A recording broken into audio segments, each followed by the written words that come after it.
Hey YouTube, today we're going to do a comparison that I can almost bet that nobody else on the internet has done. And what we have here in front of us to compare are a couple of 44 Magnums, and both of them are very unique in their own respect.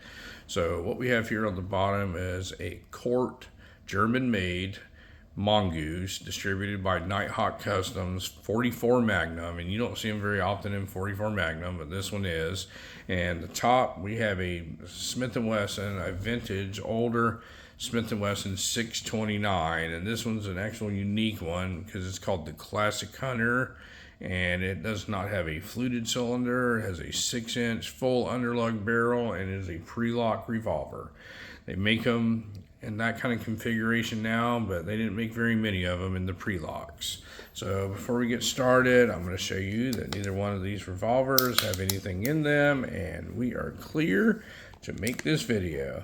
So we're going to start off with the American-made steel here. This is a Smith and Wesson model 629, and this happens to be a 629-3. And this was a pretty rare gun in this configuration with this unfluted cylinder, and the majority of the 6-inch configurations in the 629s from this era had 6.5-inch barrels, and they always had a half underlug and a fluted cylinder. And this one here has some very unique features. Now this is what Smith and Wesson people refer to as the 3T gun, because it has a target hammer on it, this big old wide spur hammer, has a target trigger, which means it's extra wide, and it's serrated up front, and it has target grips on it. And this gun is absolutely one of my favorite guns that I own, folks. I've showed it a few times, but not a whole lot, but this is one of my favorite guns. If I ever had to sell everything off I had, this would probably be one of the last ones that would ever go, because I don't think that I'll ever run upon another one and be able to buy it at a normal price. Because these, if you find one of these, and I've only seen 3 of them in person in my life, they want a pretty penny for them. So I'll show you some close-ups of it. It says 44 Magnum right here, and it has where it's made and everything on this side. This side has the Smith and Wesson insignia on it, and it says Smith and Wesson right here. Now this gun came from the factory with rubber Peckmeyer grips, with a little Smith and Wesson emblem on it with finger grooves, and I sourced out a set of these in-frame target grips and put them on there because I thought it made it look really awesome, because all the other 629s from this time era had these grips on them, and I figured I would put them on here. Now when I start comparing the actions and everything on this, keep in mind that this gun is not factory. This gun has had a lot of action work done by a qualified gunsmith, and I call him my Smith and Wesson whisperer, and he made this gun awesome. So on a Smith & Wesson, this is your cylinder release, and you just push on this and the cylinder drops out. It's a 44 Magnum. It's a pretty beefy frame here. These things have been around since the 50s, and the Model 29, the blued version. I don't remember when the stainless ones came out. I believe it was the 80s. But if you look, it's got a pretty beefy forcing column around it, and the top strap on it, it's a little bit thinner than some of the 44 Magnums out there, and this is a little bit lighter than some of the 44 Magnums out there, but it gets the job done. Now, as with all Smith & Wessons, they rotate counterclockwise, and this action on this thing is absolutely unbelievable. But like I said, my Smith & Wesson whisperer, my gunsmith, has done a lot of work on this thing. So I'm going to show you how the trigger pull is on this, and it probably has a 2-pound trigger on it. I mean, probably around there. And the double action, on most people know, on a double action revolver, this is where all the money is. And if you look how smooth this thing operates, I mean, it is unbelievable. This is one of the smoothest working revolvers that I have. I don't get a chance to shoot it very often, but man, when I do, this thing is a joy to go shoot with this trigger on it. It's got adjustable target sights on it, front and rear, for windage and elevation. There's your sight picture, big old wide spur target hammer, big old wide target trigger on it, and it's just really a quality made gun from the early 90s, late 80s.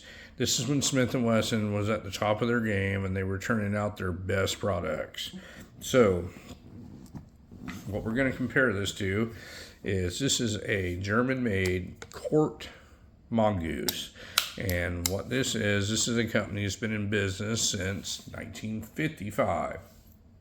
Started by a gentleman named Willie Korth, and his goal in life was to make the best revolver in the world. And the majority of the revolvers he made, and now I know there's a few exceptions, and I'm not a Korth historian or am I a Korth expert. I know he made a few of them in 22 and 38, but his main claim to fame was in the 70s when he came out with the Combat 357. And a lot of people said it looked just like the Colt Python, and I think that kind of bothered him anyway, but anyway, it did look like the Colt Python.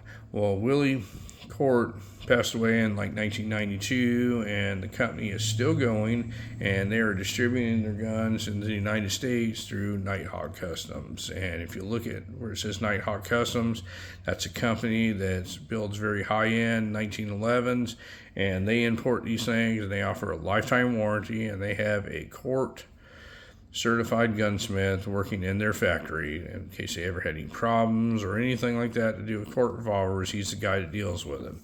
Now, these guns are all hand fit, put together by a qualified one man puts these guns together, one gunsmith. I think at one time I read it takes about 70 to 80 man hours to build one of these guns for one man. They feature like a two-piece barrel, and this outer sleeve here incorporates this vented rib here on top and the underlug, and that slips over the barrel.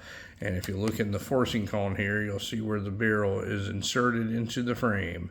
And this whole other piece here is just an outer sleeve on it. And man, look at the absolute beautiful machine work and that forcing cone on there. It just absolutely blows my mind how well this thing's made. If you look at anywhere on this thing, you see no kind of tooling marks, nothing crazy looking or anything like that. It's just perfectly made. The barrel is crowned on it. It's got two places where it locks up, and one of the things crazy about this, people ask, is what is this? This is your cylinder release, folks. You push up on that, and that's your cylinder release.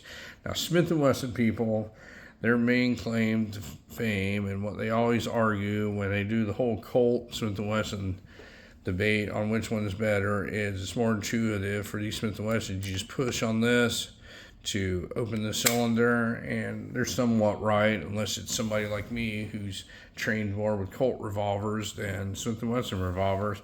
Well, they would really like this, because instead of reaching all the way over here, you're literally right here where your your thumb should be on the hammer. You just push up on that, and it opens up. Now, what a Korth revolver is cool about them is on the other side, they have this little button right here. And what you do is you take your finger, you push on this button, and it's a quick release for the cylinder. And if you buy a 357 Magnum one, you can change it out to a 9mm cylinder, and within a matter of seconds, you can have a revolver that shoots 9mm with moon clips in it. The Korth revolver is just very fine finished off, and you're going to find no kind of flaws or anything in them.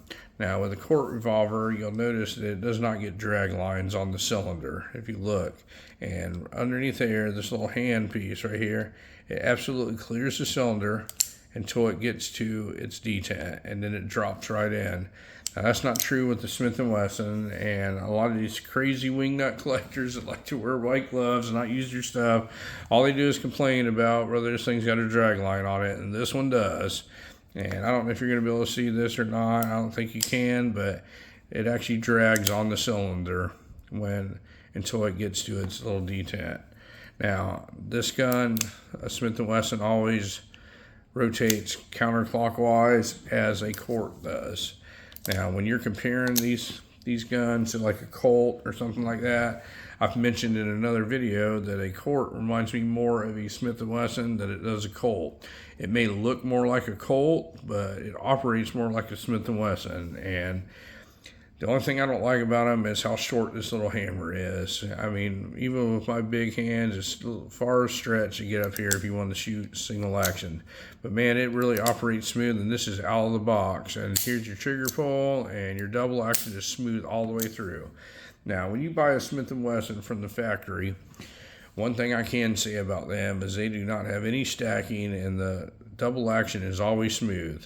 But in order to obtain a lighter, smoother trigger, you have to have a gunsmith do work to make it work like this. And it does, folks, and it is worth whatever they charge you to do it. If it's a qualified gunsmith, get it done, because you will fall in love with Smith and Wesson revolvers once you have the action work done on one. Now, on the Smith and Wesson, on the older ones, the firing pin is mounted on the hammer, and on the Korth, it is a frame mounted fire pin, so you do not see a firing pin. It is inside the frame here, folks. But anyway, I don't think anybody had compared an ultra vintage Smith and Wesson 44 Magnum to a Korth Mongoose 44 Magnum. I don't think that's been done yet, and I chose this gun because I think this is when Smith and Wesson was at the top of their game, and I think this is the best products that they ever turned out. Was in, somewhere around the 70s to the 90s. And I think the newer ones don't quite measure up, so that's why I didn't use a newer one.